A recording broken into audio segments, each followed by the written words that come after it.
Alright guys, so Dan Pike asked me to do some flocking techniques on a beard. So I got my Lyle Kozak flocking kit. As you can see, here's the head that I'm going to be doing. This head belongs to Matt Bill. We're going to flock it and put an old man beard to it, kind of like the club figure with the bald head. So I'm going to start flocking. So here you go, Dan. This is for you.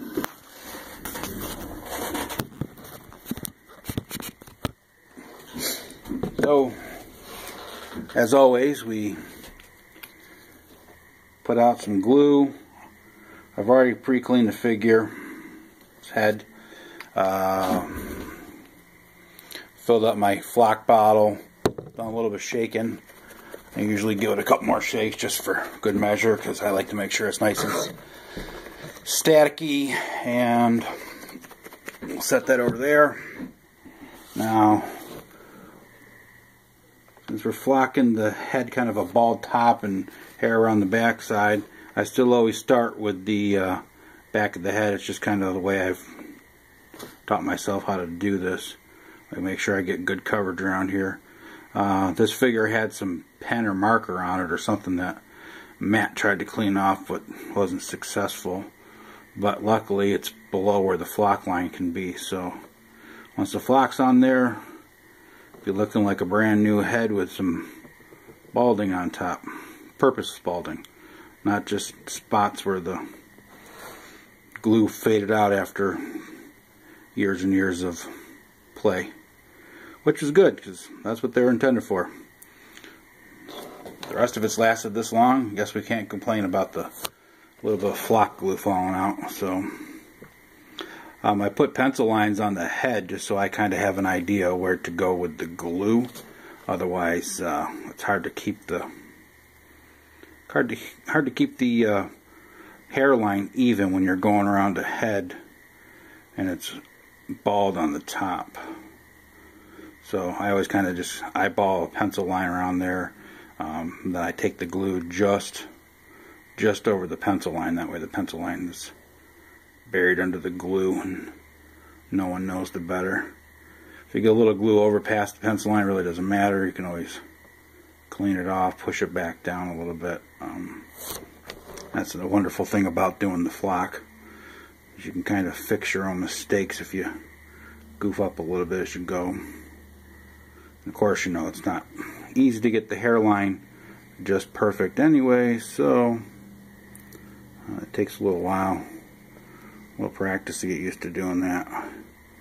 And since I'm doing the beard, I will do the sideburn area just like if the hair was there. And even though the hair is not really there. And then we will bring the glue down into the beard line. Now, again, this guy has some ink on the face of him, so Matt wanted to make sure that that was covered with flock. So it looks like even the ink, no matter what, is in a good spot to cover on the chin, even with the flock. So should all be gone when it's all said and done. So when I'm flocking these original figures, I still try to follow the beard line with the glue.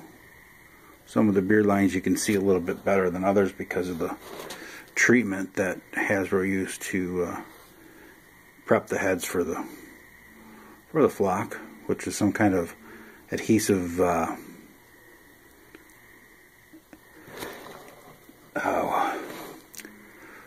got the adhesive working on the plastic clean, and I made sure there's no residue and all that stuff on there.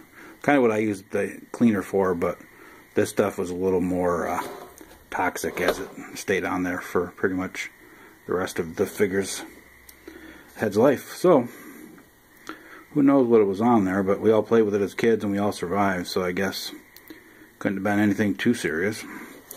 Otherwise we'd all be acting crazier than we already do, I guess. No, maybe some of us are sane, but I don't know. I'm not. What fun would that be? Alright. Put the mustache on.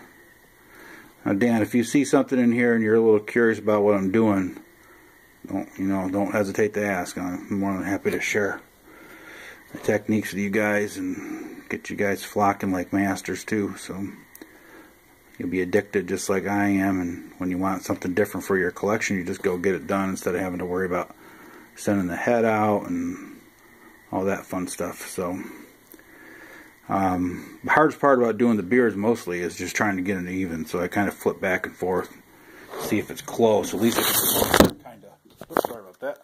If it's close, you can kind of fix it as you go. I don't know if you'll see this, Dan, but as you can see, I kind of got the glue around there.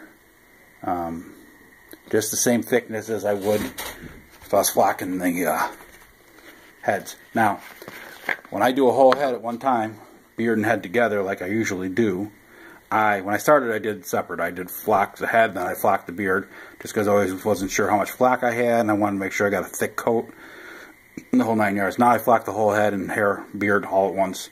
So I always start flocking with the beard first. I just like the way it comes out that way, and it gives me kind of an idea of what the flock's going to look like, and just gives me a little intel on how things are looking, how things are going, and then if I have to fix the beard or whatever, it gets fixed. That's why I like doing them all at once, that way I can see the whole thing come alive. I always just keep flocking the snot out of it until my flock's gone, because this is the only head I'm doing this color right now.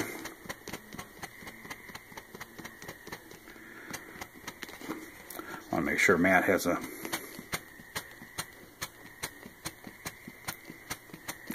And as Dan pointed out in one of his experiments, he got a little crazy with the pressure in the flock, and the flock jammed up in the air holes and made a big puff of flock. And with the thin flock, it's even worse, because that stuff just goes all over like a cloud.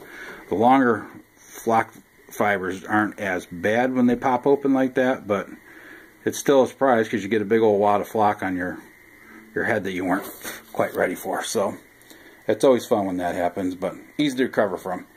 Nothing serious. And there it is.